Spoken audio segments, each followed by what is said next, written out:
Hi, welcome to TYtalks episode 3, The Basics of Mind. I'm Ty Clement, I'm here in Missoula, Montana, overlooking Maclay Flats.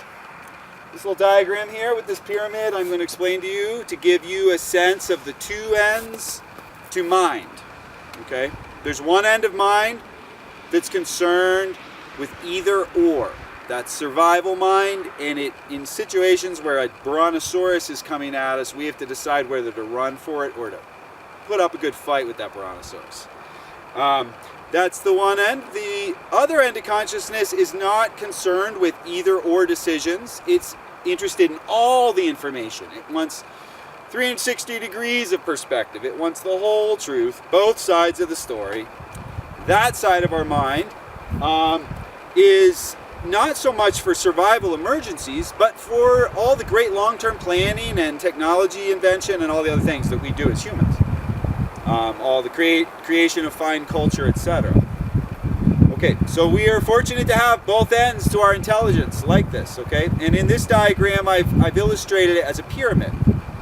This is a unique pyramid because at the top, it's a pure cone. That's why these side corners only go up so far. It's a fairly simple diagram to explain that at the bottom of this pyramid, things are square. It has corners. At the top of this pyramid, it's pure cone. There's no corners. There's no square. There's the circle.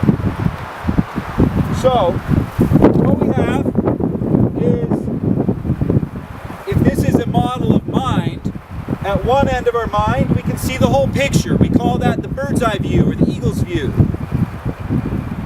It sees in either and or terms, meaning we need both sides of the story here to have a whole picture.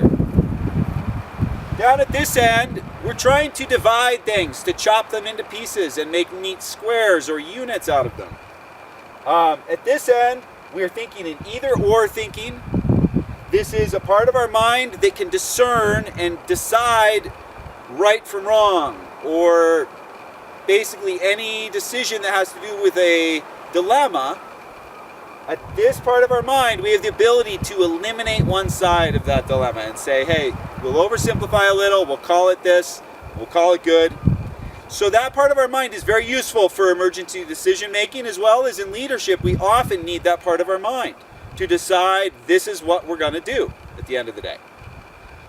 Okay, so it's helpful in working with our mind to understand it has these two ends to it, because we see very differently through these ends of our mind.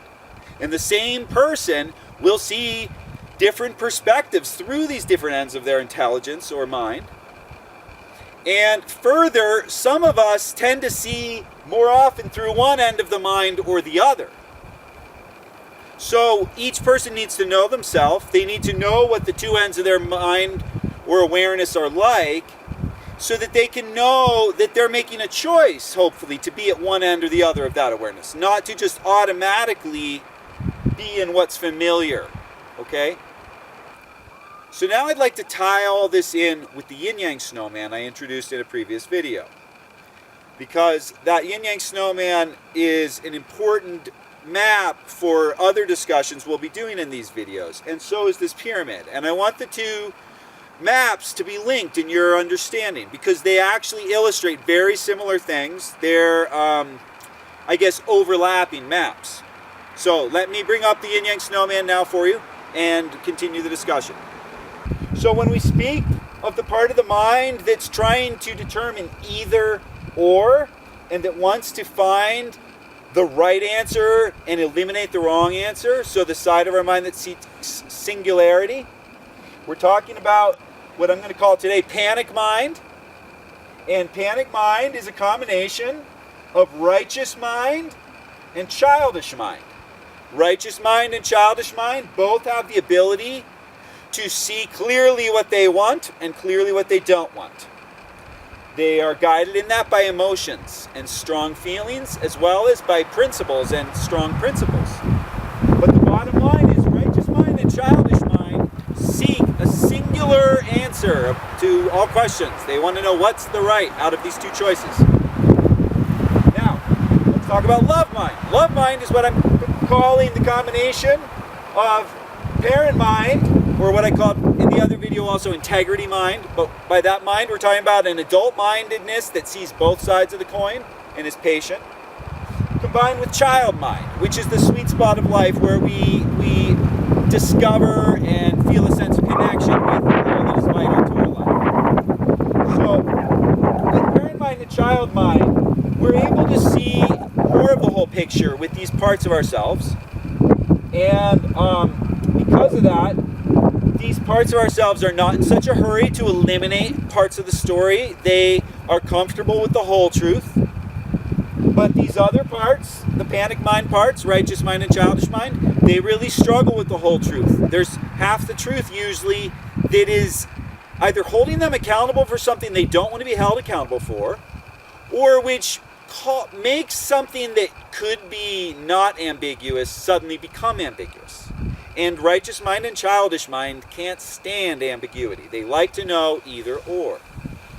Okay, so parent mind, love mind, the combination of parent mind and child mind, this part of our awareness can handle ambiguity, okay? Now we're talking about the end of our awareness that was the circle up at the top of the pyramid.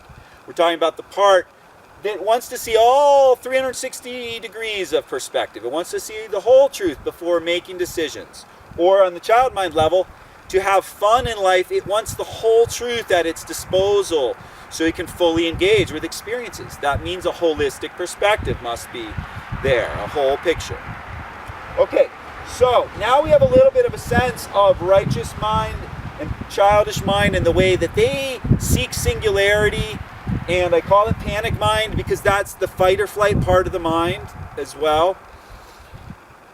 Love mind is comfortable waiting around for the whole story to emerge, and it is more patient and more willing to gather all the information. So, again, this is a map of the intelligence that exists in all of us to varying degrees. However, obviously some of us are much stronger in our parent mind and child mind, and some of us are much stronger in our righteous mind and our childish mind. Now, also, we can have strange combinations, where we're maybe a very charismatic, fun-loving child mind person, but if you challenge the wrong thing in us, we may get very righteous-minded on you. So it can go back and forth like that. And we're all unique. The important point, again, though, is that we all have all four of these quadrants to our awareness. And put differently, we both have both ends to our consciousness. The side that seeks either or and the side that seeks either and or. So the reason I've presented all this information about the basics of mind is because my next video is going to talk about trauma and grief and what it takes to recover and continue finding meaning and joy in life when we have undergone trauma or grief experiences that are bringing up a lot of painful emotions in our daily life. So that's going to be, I think, a really exciting talk to move into. These maps, I appreciate your patience with me and learning what they're a little bit about. They will continue to make more sense as we work with them. But I look forward to getting into the trauma video, and we'll see you next time.